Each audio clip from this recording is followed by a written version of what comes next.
अस्सलाम वालेकुम। नीपा के इस अफसोसनाक और कर्बनाक वाक़े के बाद एक ब्लेम गेम जो है वो शुरू हो चुकी है। मेयर कराची मुर्तज़ा वाफ साहब का कहना है कि ये जो है वो यहाँ के टाउन चेयरमैन और यूसी चेयरमैन की जिम्मेदारी थी कि वो इस जगह को ऑन करते हैं। सड़कें कराची शहर की जो आपकी जो केएमसी के हुदूद में आती हैं, बस। बाकी तो टाउन्स के पास हैं। इस हवाले से जो है वो टाउन चेयरमैन का क्या मौक़िफ़ है, हम यही जानने के लिए जो है वो गुलशन टाउन के चेयरमैन डॉक्टर फवाद साहब के यहाँ ऑफिस में आए। हम आपको साथ लेकर चलते हैं, उनका क्या कहना है इस हवाले से, हमारे साथ जुड़े रहिए। अस्सलाम वालेकुम डॉक्टर साहब, दुनिया के जो है वो 4 बड़े मालियाती इदारे जो है आपको अरबों रुपए दे रहे हैं।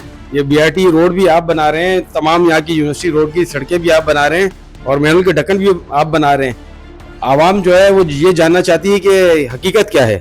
इस हवाले से तो मेरा ख्याल है कि जो हमारे मेयर साहब हैं उनके कहे हुए पे ही हमें सबको यकीन करना चाहिए।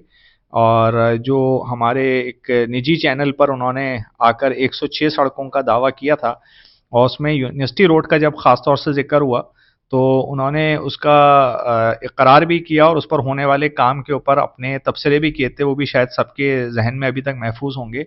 तो यूनिवर्सिटी रोड तो उन 106 रोडों के अंदर शामिल है कि जिसे केएमसी कहती है कि बराह रास्त ये उसकी अमलदारी और उसकी निगरानी में। आपके अंडर कोर इलाका कौन सा है जिसमें आप पूरा कुछ कर सकते हो? 106 सड़कें हैं कराची शहर की जो आपकी जो केएमसी के हुदूद में आती हैं, बस। बाकी तो टाउन्स के पास हैं। आपके पास कौन सा इलाका है जिसको हम कह सके ये मुर्तज़ा मैं वाफ आपको का कह रहा इलाका है? हूं- क्या लग रहा है? मैं कह रहा हूँ ना कि इलाका नहीं है, हमारे पास सड़कें। शहर की मेजर जो आर्टरीज है ना, मेजर रोड्स 106 जिसमें वो कराची यूनिवर्सिटी शामिल है। बिल्कुल। और मैं ये सब लोग जानते हैं कि मैं बार बार कहता हूँ यूनिवर्सिटी ऑफ प्रॉब्लम है।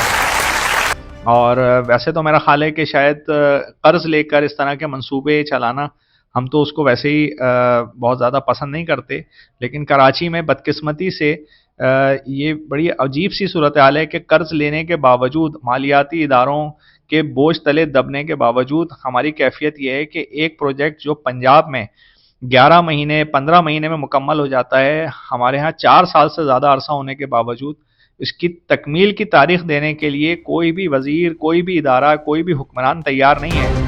और कराची के अवाम अब ये पूछते हैं कि ये मंसूबा आखिर कब बनेगा, जो कराची के लोगों के लिए इस वक्त मौत का कुआं बन गया है।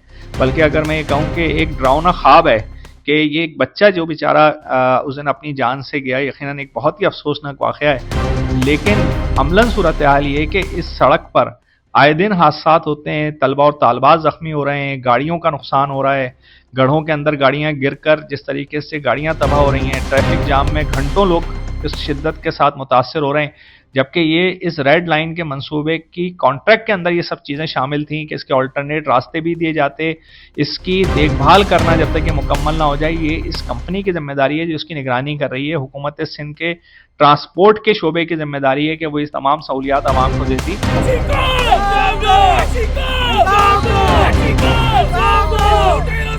तो लोग तो सवाल करते हैं हुकूमत सिंध से जो कि पीपल्स पार्टी की है, मेयर साहब जो कि पीपल्स पार्टी के हैं, कि ये कर्ज का पैसा, ये जिस आलमी मालियाती इदारों का एक घिनौना कर्ज जो हमारे ऊपर मुसल्लत कर दिया गया है, उसके बावजूद ये हादसात, इंसानी ज़िंदगियों की जाने जाना और इस मंसूबे की तकमील के हवाले से किसी किस्म की किसी तारीख ना देना, क्या ये कराची के लोगों के साथ मजाक नहीं है? या कराची के लोगों की तौहीन नहीं है?